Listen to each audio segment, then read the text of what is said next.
Welcome to another episode of the Retirepreneur Podcast. I'm your host with this week's executive summary for busy entrepreneurs building their second act business. Today's episode is designed for maximum impact in minimum time. So today we are doing a deep dive into what might be the most critical period of any new venture. I'm talking about the first 30 days. And we're not talking about, marketing fluff or finding the perfect logo. This is about the foundation. The real nuts and bolts. Exactly. We're going to dissect the system you need to translate that huge, maybe intimidating big rock goal, the one you've set for yourself, into concrete, daily measurable actions. And these insights are really custom tailored for experienced professionals. We're talking 55 and older, people who have the expertise, but maybe just need that operational map. Right. And to be honest, we have to start with the failure rate, don't we? We do. If we're going to talk about building something sustainable, you have to look at the data. And, when researchers track high-level goal setting, the kind you do when you start a business, the numbers are, frankly, brutal. How brutal. Research consistently shows that between 80 and 90% of people, they just fail to achieve those major goals. Wow. 80 to 90. That is a huge number. It is. But here's the interesting part. The failure point is rarely the idea. Or even the motivation, I guess. Exactly. It's almost never the motivation. It's always the gap between, declaring the goal and successfully building a reliable, repeatable system to actually execute it. Day in, day out. So without the system, the enthusiasm just fizzles. It runs out of fuel. So our mission in this deep dive is to give you that system, to close that gap from day one. Okay, let's unpack this a little more for our audience. Okay. Because if you have decades of success, in a corporate setting or in your industry, you obviously know how to execute. So why is building a system all of a sudden the hardest part? Isn't that experience supposed to make it easier? That is a fantastic question. And the answer is, it's kind of a paradox. That's precisely where the experience can become a bit of a liability. A liability? How so? Well, think about it this way. When you were a high-level executive or a top professional, you were operating inside a massive pre-existing machine. Corporate life provided the entire system for you. IT picked the software, HR scheduled the meetings, they set the agendas, finance handled all the invoicing and payments. The guardrails were already in place. Exactly. You're the brilliant driver of this, very powerful vehicle. Now, as a retirepreneur, you're the engineer, you're the mechanic, you're the architect, and you're the driver. I have to design the car from scratch. From the ground up. And that's where people stumble. Experienced professionals often fail, not because they lack skill in their field, but because they don't realize they have to build that whole underlying operational infrastructure themselves before they can even start driving. That completely reframes the challenge. It's a huge shift from being an operator in a machine to designing the machine itself. But this is also where the what we call the 55-plus advantage kicks in. Absolutely. This is the why. The data here is so incredibly encouraging. It should be all the motivation you need to build the system. So what does it say? We know that a 50-year-old founder is 1.8 times more likely to achieve what they call upper tail growth. The really fast, successful scaling. The fastest. And they're more likely to do that than a 30-year-old founder. The average age for founders of the fastest growing new ventures, it's 45. Your experience is your superpower. And the driving force is cleaner too, right? This isn't just about, paying the bills. Our data shows that 70% of older entrepreneurs, they cite the satisfaction of working for themselves as the primary driver. That clarity is everything. That focus on meaning, not just maximizing revenue, that's what helps you stick to the systems we're about to talk about. Yeah. Especially when those inevitable tough days hit. Okay, so let's get into it. Actionable insight number 1. Build your infrastructure in week 1. You're saying the goal for the first 7 days is leverage. Leverage. It's all about removing friction points before they can derail you.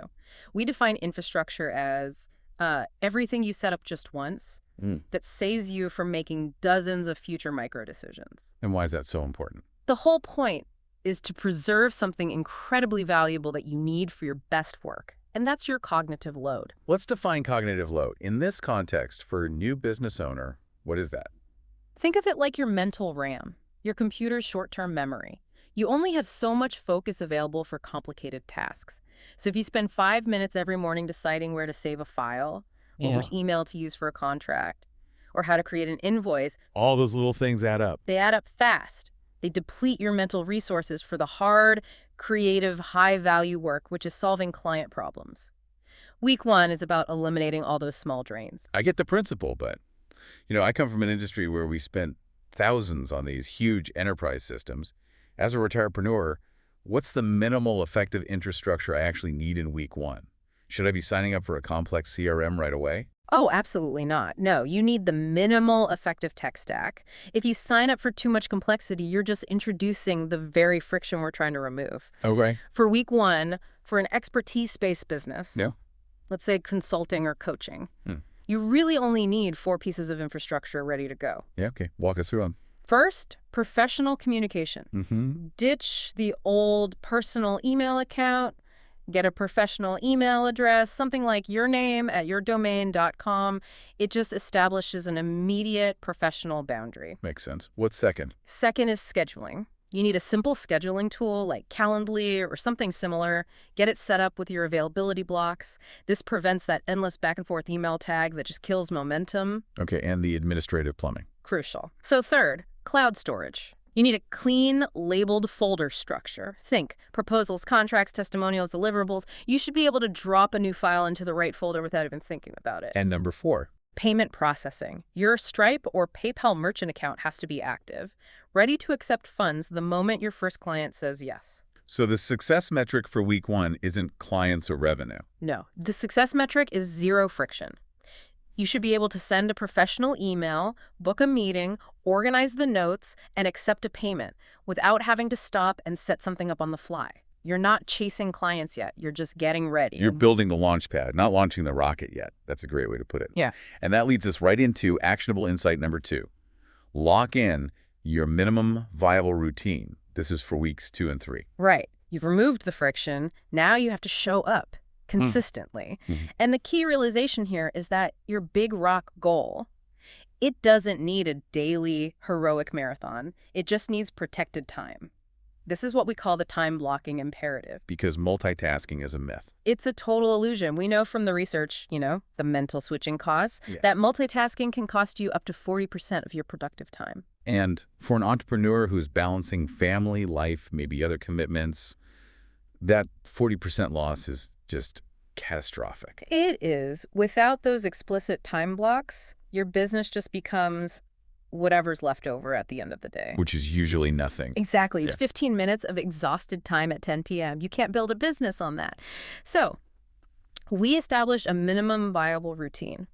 And this is where I know a lot of experienced, high-achieving professionals kind of balk. We recommend starting small, like 2 to 4 protected hours weekly. 2 to 4 hours.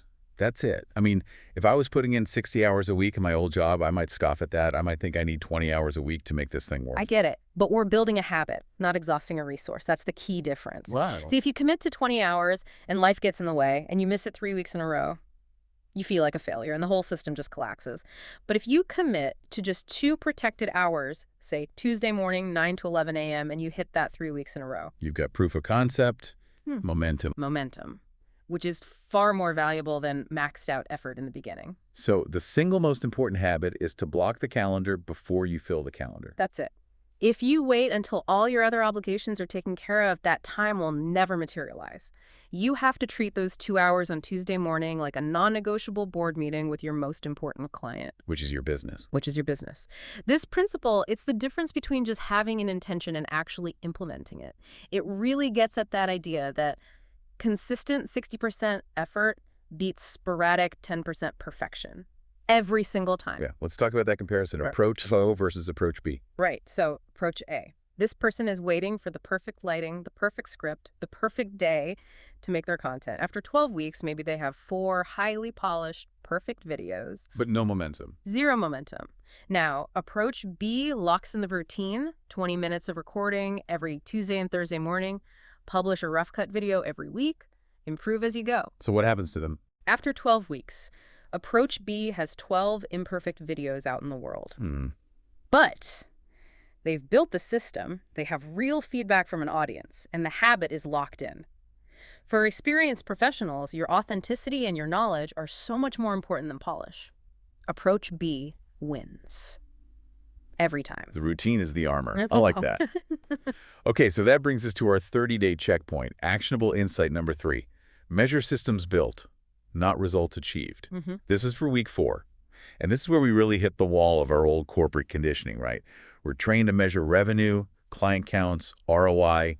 Why ignore those in the first 30 days? Because in the first 30 days, revenue is a lagging indicator. It tells you what happened a week or two ago. And if you obsess over it, it can lead to, getting discouraged too early or making reckless decisions. Like trying to force a sale just to hit a number. Exactly, which is a terrible long-term strategy. So what matters? What are the real metrics of health at this stage? You measure the health of the system you created.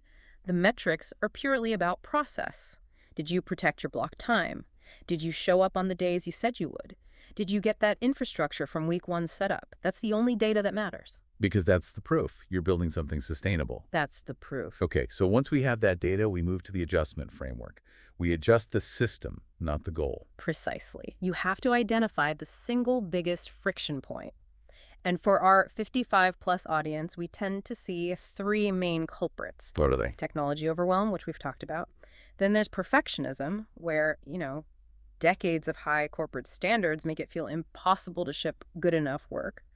And third is boundary creep, where personal commitments just start to erode that protected time. Let's talk about fixing the process.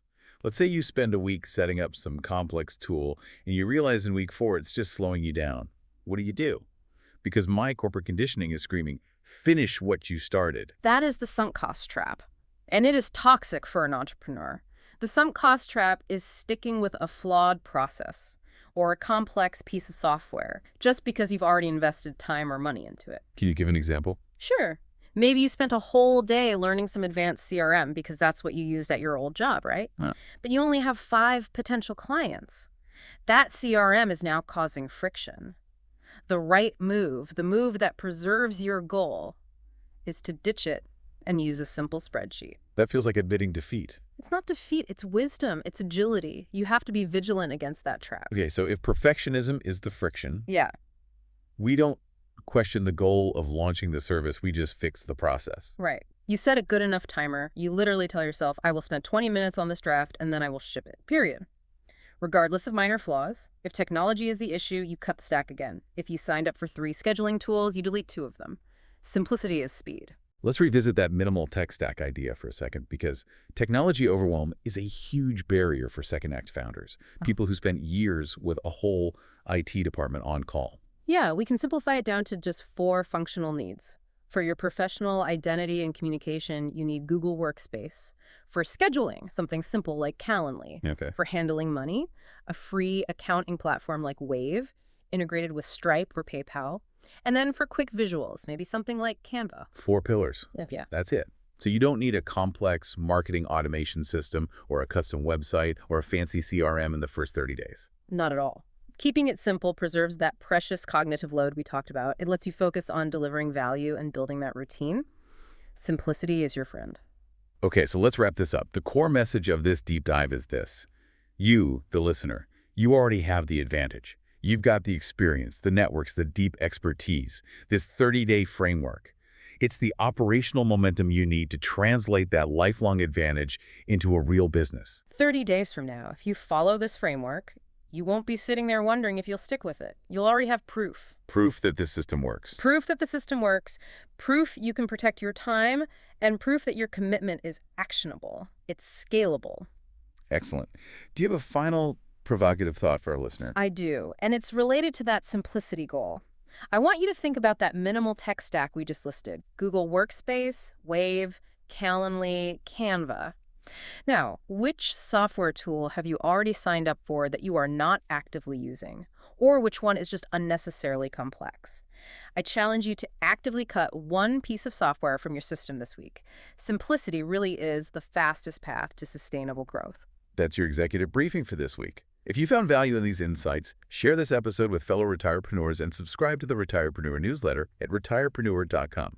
Follow us for weekly strategic insights, and remember, your most successful chapter is just beginning. Until next week, keep building.